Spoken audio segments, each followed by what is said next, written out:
This Week in Richmond is made possible in part by Dignity Memorial, caring for our communities with a network of funeral homes and cemeteries in Virginia and throughout North America. More information about Dignity Memorial's providers is online at dignitymemorial.com. The Virginia Chamber of Commerce, the voice of the Virginia business community, working in legislative, regulatory, and political arenas to promote the free enterprise system. Information at vachamber.com. Virginia hospitals and health systems provide jobs. They support our economy and promote public health. Local hospitals are always open to help people with unexpected health needs. Having a stable healthcare network is vital. Virginia hospitals are our lifeline. It's amazing what my students with special needs can accomplish. Their pride is priceless. That's why I teach. Brought to you by the Virginia Education Association, because a good education is good for everybody. Additional support is provided by these sponsors.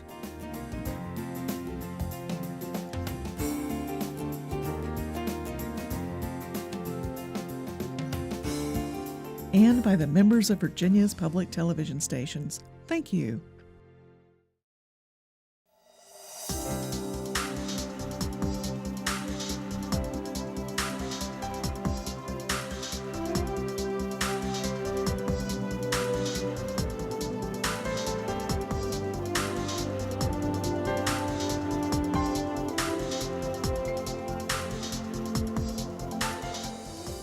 Welcome to This Week in Richmond. Very special welcome back to one of our two guests, John Newby, Commissioner, Virginia Department of Veteran Services. Appreciate your being back on to talk about a wide variety of veterans issues. And Don Dunham, very much appreciate your joining us. Shame on me, but only a short time ago did I learn about your position and what you're doing in the Department of Education with education for military children, that whole area. Your official title is Military Family and Student Specialist in the Virginia Department of Education. That's correct. And we're a great opportunity for our viewers who are not veterans, although a significant part of the population is, but to learn about what the Commonwealth is doing and what you're doing and leading in that position. But Mr. Commissioner, let's start with you to talk about some variety of veterans issues, then we'll very quickly get into Dan. And Dan, at any time you and John want to interact, feel free to ignore me and to go right ahead. Sure. Well, we're really happy to be here with you again on this episode. And we've done a lot with veteran services over the past couple of years. As you know firsthand, Governor McAuliffe has made it one of the most important parts of his portfolio, if you will, with respect to supporting veterans and active duty military and guardsmen and reservists. And we've done quite a lot in the past couple of years. Probably the most exciting recent news is our announcements of upcoming construction projects. Just last Friday, we were with the governor breaking ground at the War Memorial for a 28,000 square foot addition to the existing Shrine of Memory space to bring those individuals who have their names and pictures currently down below in the War Memorial up into the shrine space, those individuals who have passed away in the global war and terror. We have a couple more construction projects as well, lots of construction going on in the veterans arena. We're building a new long-term care facility in Virginia Beach, a 128-bed facility, as well as a 128-bed facility in Fauquier County in Northern Virginia to expand available bed space for veterans who are looking for long-term care in Virginia. So that's just a couple of things that are going on in the veteran space, and hopefully a lot more coming pretty soon. Yes. And Don, Dan, excuse me. Yes, that's Dan, fine. tell us about what you're doing in the Department of Ed. Right. So in November, they opened up a full-time position within the Virginia Department of Education under Student Services. And that was my position, just to be there, have somebody as a point person to support military families as they transition in and out of Virginia, especially as it relates to school challenges. But I'm a point person for military families and connect. I help them to connect with folks both on a military installation and throughout the Commonwealth on addressing a whole host of needs. So frequently I get calls from veterans looking for support services, educational support services. They think that I'm like their point person for scholarships or other grants and things like that, but Luckily, they're not too far away Yes. from me, and I can point them in the right direction. But I'm mainly there to support families who have children in our schools, and they have educational questions. And I'm also the coordinator for the Virginia Interstate Compact Council. That body of folks get together and talk about transition-related issues and work on leveling the playing field for military students. So Virginia is one of 50 states in the District of Columbia who belong to this Interstate Compact Agreement. And so we've been a member since 2009, and so I help coordinate that council meeting. You know, most people who are not veterans, if they have children, they try, if all possible, to move in between school years to get settled. But with veterans coming into the Commonwealth and then others being transferred out, they don't have that luxury to say, we only move in June, July, and early August. Right. There are two main cycles that we find military families. One occurs, of course, now. It begins sometime in March and doesn't end until sometime in September. So there's a lot of movement in the military because military commanders, they all are aware of the stresses that are placed on families when they have to move outside of the school year. And so so long as they can, they try to support their movement during the summers. But we have another uptick in people changing their duty station. We call that permanent change of station, or PCS, and that occurs anywhere between November and February. So there's another large number of folks that are coming in mid-semester. But you're absolutely right. Virginia is very unique. And we have lots of different military installations and different military entities, and so there are need for people to move throughout the school year and from locations across the world that might not have an American school or American a Department of Defense educational activity, and so that's uniquely challenging for these families that are coming from those locations into our school system or back to the stateside school systems. If I may add on something that Dan Yes, just said, yes. I really appreciate what he does on a daily basis. You know, I was a military dependent.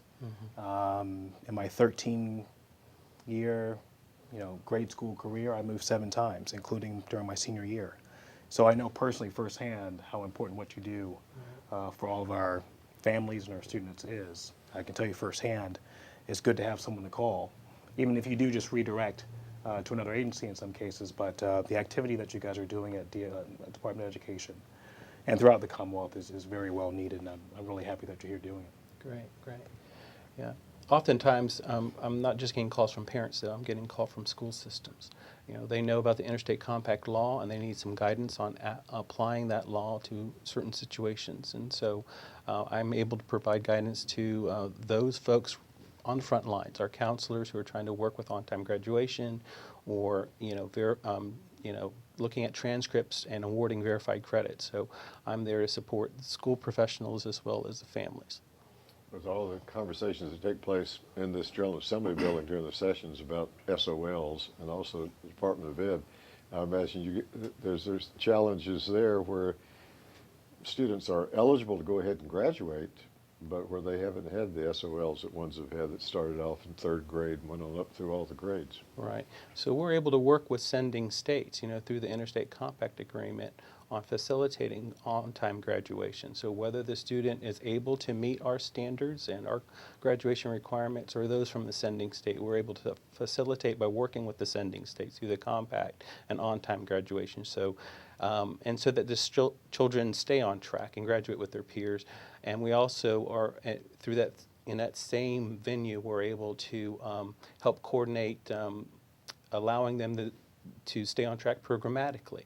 So if they're in a STEM-based science program, they come to the state of Virginia, and if we offer a similar program, then we can work with school systems to allow those students to continue on that track programmatically, which is a big benefit to military families. It certainly is. So you moved a tremendous number of times in your Sure. 13 years. Another subject that certainly that I think that you both would have interest in, as well as school systems have interest in. There was a recent article that I saw in the Washington Post about the troop to teacher movement, and if I saw the numbers and if they were correct, it was somewhat shy of 1,000, but seven or 800 veterans that have gone through some transition like that and that are teaching in our public school systems. And the big picture on it that caught my attention was someone who was out there directing a band or an orchestra who did that before he went in the military, was in the military and back out, and now he's one that had taught previously, but in the shortage of teachers that I'm sure you hear about now in the Department of Ed, and with the veterans that are looking for meaningful employment when they're coming out of service after any number of years, it seems like that's more than just a niche. That's probably a major opportunity for veterans. Well, it's a great opportunity for veterans, and as you know, Dan, over 1,000 teaching vacancies across Virginia. Yes. And this may be a small drop in the bucket initially, but we're really hoping, I think, as a team to fill a lot of those positions with veterans who have that experience, who have that, they can be that example to the kids in the schools of how to get things done. It's a different arena, teaching versus being in the military. You can't exactly give orders, but you can show kids by your example of how to persevere and to excel. And I think that's where veterans can really benefit in the classroom. Absolutely. We're always looking for good folks, right, in education, Yes. and folks who have a caring heart and compassionate heart, and like you said, can lead. Our youngsters need good leaders in the classroom, and so I can't think of a better individual as prepared to do that than a military service member. So yeah, I'd encourage him to kind of explore those opportunities. I know that that William and Mary has developed a coaching program for those folks. So if you're getting Yes, into right. Troops for Teachers, you're going to have great support while you get into the classroom and you get in that environment. You're not just going to be stuck out there in a silo. You're going to be surrounded by folks who want to see you succeed and change lives. The Washington Post story, which I'm not promoting the Post, I don't work for the Post, but is one that would be interesting to any number of our viewers. They'll to look it up, because great stories within that story, and one about thinking about discipline too, and someone who's coming out who has learned discipline in the military if they didn't know it before they were in, but being able to handle a classroom that sometimes are challenging. And this one teacher tells about who shows a certain video clip to get the students' attention at the beginning and says, I'm tough, but I'm fair, and I will be fair with you.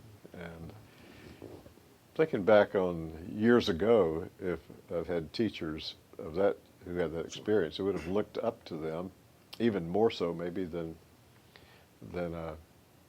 did to other teachers. Well, I think what a veteran brings, and this goes to all of our veteran employment activities in Virginia, but what a veteran can bring to the classroom is exactly that. Just by being there as an example, being able to tell a story of how he or she got to that position is an education in and of itself for the kids. Absolutely. To see someone who has taken a different track, served their country, and then continues to serve their country and the community in the classroom. And veterans don't know everything, but they're adaptable, they're flexible, and like you say, they come with a core ability to lead. And in most cases, when people see a leader, they tend to try to follow. And even those who don't follow, they're surrounded by other folks who are trying to do the right thing. So I think that a veteran really brings a lot of positives to that activity. Putting aside the core reason whether they're there just to teach the curriculum, but just the example they bring. Well, it's great that there is that mentoring program that William and Mary got a grant could do, and I'm sure that if this takes off the way it could, there'll be universities in other parts of the Commonwealth that would be also hopefully getting a grant to get started where they could help even with teachers. And I want in that area. to add what Dan said about that grant to William and Mary. It's a $400,000 grant, and provides some pretty hands-on assistance to veterans who are either trying to break into the teaching career field, or those veterans who are actually in the career field and are looking for further mentorship and help. I think it's a great example of how veterans can be helped and transition into the public sector or the private sector in Virginia. All veterans are looking for is that opportunity to serve. And oftentimes, if they've been in uniform for 5, 10, 15, 20 years, they need a little help transitioning Right. to this side of the line out of the military. And this program, I think, is set up superbly to help those veterans transition, not just to get the skills they need to be a teacher, but transition mentally into a new way of serving their community. How do people contact you? Through their schools or through military connections? How do they get your number or get your email? I'm so glad you asked that question. So, well, they can definitely go to the Virginia Department of Education Student Services page. Actually, if you're a military family and you go to the Virginia Department of Education's homepage, off to the right, you'll see Military Family Link, and it's the only red link you'll see. Oh, It's excellent. very bold, and so as soon as you click on that, you can scroll to the bottom of the page. You're going to find me as a contact. So provides my name, my email, and my phone number. But I have a great network. I work closely with school liaison officers. Prior to coming to the Virginia Department of Education, I was a regional school liaison officer for Naval District, Washington. And then before that, I was at Walter Reed. So I know a lot of folks out there in the military community across the Commonwealth, and so they let people know who I am and how they get a hold of me. But if you're out there on your own, just go to the Virginia Department of Education's webpage. Yes. Easy to find, Easy sounds to like. find, yeah. And well, certainly this governor and even other governors have talked about not having people working in silos. It's good to know that in different secretariats and different departments and agencies that there's this kind of collaboration that takes place. Right. It is. As you think, Commissioner, on other aspects in veteran services, what are some of the other matters? They might have been legislation from Sure. the past session, or they may be here. We're almost in the middle of the time and looking toward months ahead to the 2018 session. Well, I think we like to keep with the employment aspect, and this is something that's been a priority for Governor McAuliffe since Yes. he came on board, getting veterans employed. And not only with troops to teachers, but other activities as well. Our Virginia Values Veterans Program to find private sector companies and also public sector entities to hire veterans. Over the next 3 years, 30,000 people are going to be leaving the military just in the state of Virginia alone. We want to capture 30,000 over the next 3 years. So we want to keep the majority of those individuals here in Virginia, feeding this economy, feeding our schools, and becoming citizens here in Virginia to help our new Virginia economy going forward. I think it's instrumental for our veterans and instrumental for Virginia. Agreed. Yes. So and again, I'm sure we know how to get in touch with Dan now. Sure. If veterans coming out, how do they get connected in with all the different services that your agency provides? Sure. Primarily our website, www.dvs.virginia.gov, is a great portal and a gateway to all the services that we have to offer. We also have a resource guide that can also be downloaded off the website that you can either ask us for a hard copy or it's right there in PDF on the website, all the myriad resources that not only my agency provides, but Department of Education, Department of Transportation, any agency here in Virginia that has some kind of a veteran service, we try to list in that resource guide. That's another way they can find out what goes on here in Virginia, specifically for veterans and military families. But primarily the website is there, my phone number, and I give it all the time, 804-225-3526, no matter where you are, give me a call, and we'll help try to direct you as a veteran or as a military family member to services here in Virginia that we have to offer. Healthcare is such a hot topic in the nation and in the Commonwealth. What about healthcare for veterans? What if someone asks you about that and just say, Mr. Commissioner, what's healthcare Sure. available? What's it like in the Commonwealth of Virginia for veterans? Healthcare is always an important issue for all Virginians, but particularly veterans.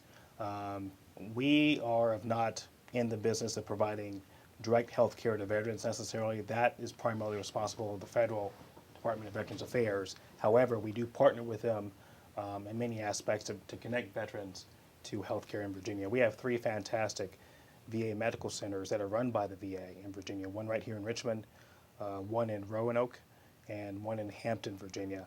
And those places will always stay full because we have quite a few veterans, but they provide excellent services. In the healthcare arena that we are responsible for, however, is in the long-term care service that I mentioned earlier. We have 2 existing centers, one in Richmond and one in Salem, and soon to be 2 more, as I mentioned, one in Loudoun County and one in Virginia Beach, to provide Alzheimer's care, dementia care, long-term care, skilled nursing, and rehabilitative services. So we do provide some limited amount of health care for Virginians, but broadly speaking, we are a great partner with the VA.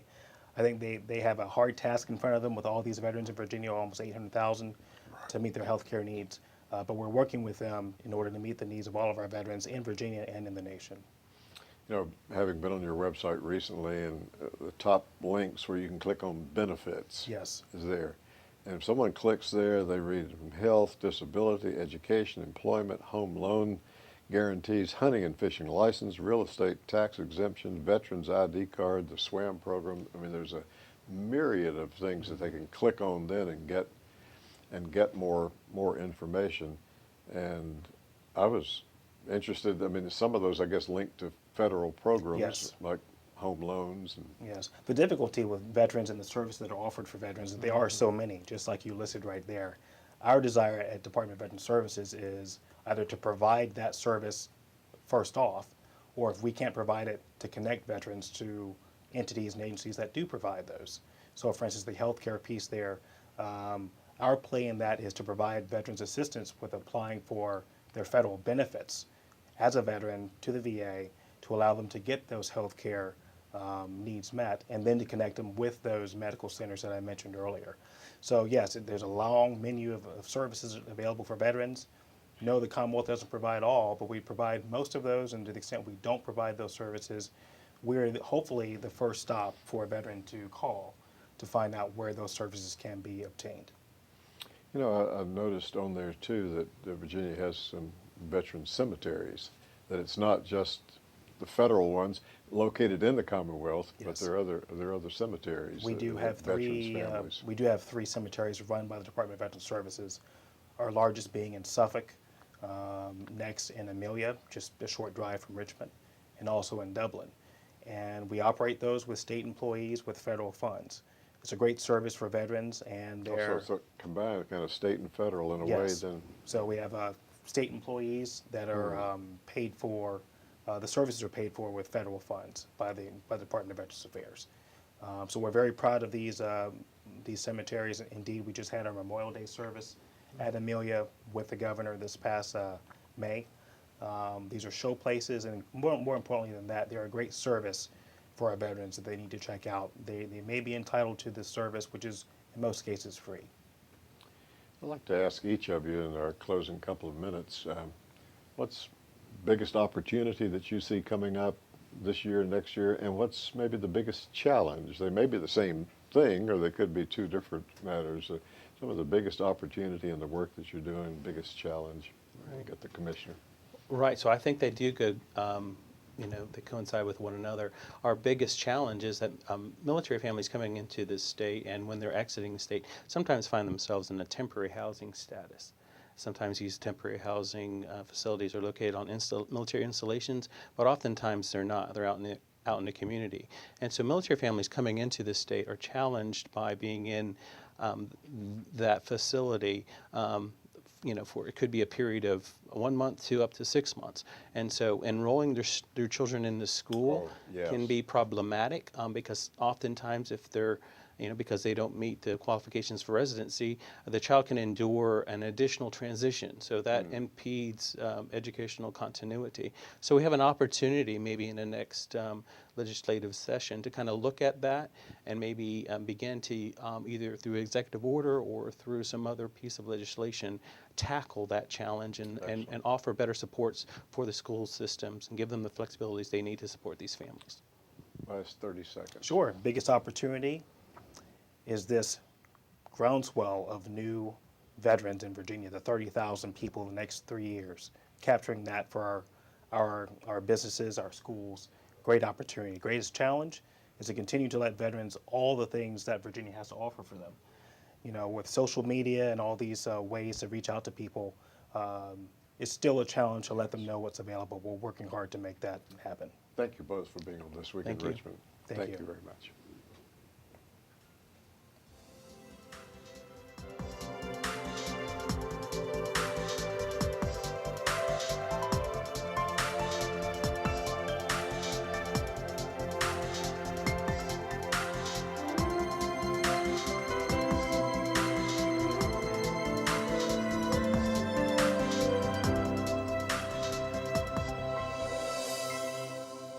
This Week in Richmond is made possible in part by Dignity Memorial, caring for our communities with a network of funeral homes and cemeteries in Virginia and throughout North America. More information about Dignity Memorial's providers is online at dignitymemorial.com. The Virginia Chamber of Commerce, the voice of the Virginia business community. For jobs, the economy, and public health, Virginia Hospitals, our lifeline. The Virginia Education Association, because a good education is good for everybody.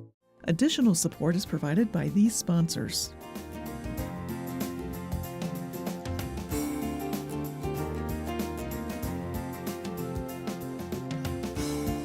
And by the members of Virginia's public television stations. Thank you.